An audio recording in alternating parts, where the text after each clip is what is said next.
Welcome to The Explainer. Today, we are following a group of warriors who, get this, started out as Viking outcasts in France and somehow ended up ruling kingdoms from England all the way to the Middle East. This is the incredible story of the Normans and how they completely redrew the map of their world. Okay, so this whole story starts with a pretty big surprise. The Normans, the guys we picture as these sophisticated knights, were actually descendants of Viking pirates. Yep. So when they settled in a part of France, the area literally became known as Normandy, the land of the Northmen. But, and this is the key, they never lost that restless, adventurous spirit of their ancestors. And that restless spirit, it definitely couldn't be contained in just France.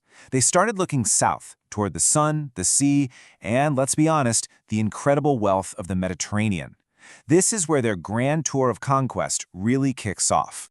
Now here's how they got their foot in the door. They didn't just march south like some huge royal army. They showed up as mercenaries, basically soldiers for hire.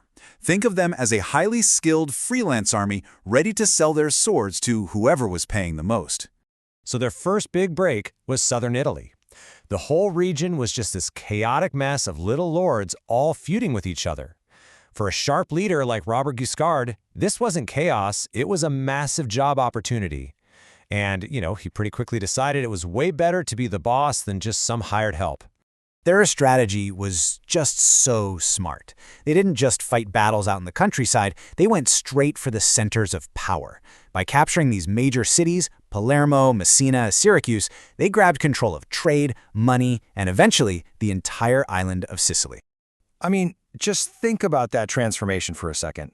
In a little over 100 years, this small band of landless mercenaries created their own rich and powerful kingdom right in the heart of the Mediterranean. When Roger II was crowned, he wasn't just another local lord. He was a king, on the same level as the rulers of France or England. And the kingdom they built in Sicily? It was totally unique in Europe at the time. It was genuinely multicultural. Instead of just forcing their own rules on everyone, they blended Norman, Arab, and Byzantine cultures together. It created this amazing society that became famous for its art and science, a place where scholars from different religions could actually work side by side. By this point, their reputation as these unbeatable armored knights was legendary. So it wasn't long before they were in high demand over in Spain, joining the Reconquista, that centuries-long struggle by Christian kingdoms to retake the peninsula. The Normans were basically the elite special forces of the medieval world. But even Spain wasn't the end of the road. The call of the Crusades, these huge holy wars to take control of Jerusalem, pulled them even further east. This next chapter of their story would put them up against the mighty Byzantine Empire and see them carve out brand new states for themselves in the Holy Land. Now, during the First Crusade, the Normans weren't just showing up to help out. They were the superstars. Leaders like Bohemond of Toronto were right at the front, using their military genius to win crucial victories, like the brutal, year-long siege of the great city of Antioch. And here we go again. The classic Norman playbook. They didn't come all this way just to fight for a cause and go home. Bohemond didn't capture Antioch and hand it over to the Byzantine emperor as he was supposed to. No way. He kept it for himself and set up his own powerful state, the Principality of Antioch.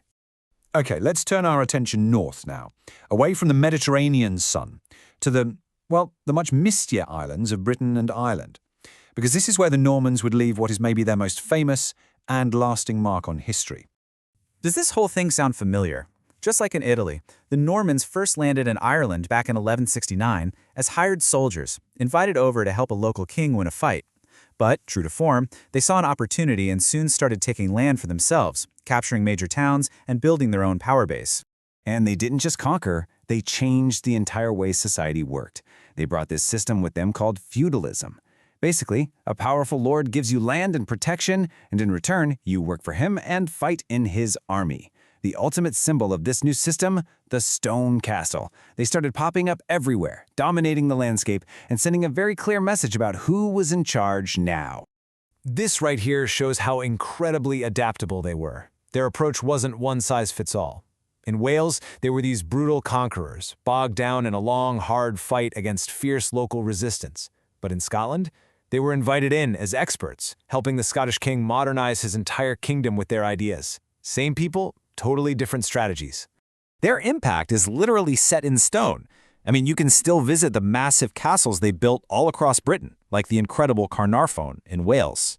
And they didn't just build fortresses, they founded powerful families. In Scotland, names like the Bruces and the Stuarts, who first rose to power with Norman help, would go on to produce kings for centuries. So, after this absolutely wild tour across Europe and the Middle East, what's the bottom line? What did this small group of Viking descendants actually leave behind? When you really boil it all down, their legacy comes in three main parts. First, they spread the whole system of castles and feudalism, which changed how countries were ruled and how wars were fought. Second, they had this amazing talent for creating unique multicultural kingdoms like Sicily. And finally, their political games were so good that they ended up shaping the royal families of Britain for the next 1,000 years. So, in the end, the Norman story is a bit of a paradox, isn't it? Were they these brilliant, adaptable leaders who brought order and new ideas? Or were they just ruthless opportunists who were masters at taking advantage of other people's problems? The truth, as it usually is probably somewhere in the middle. And it's that complexity that makes them so fascinating and why historians are still debating them today.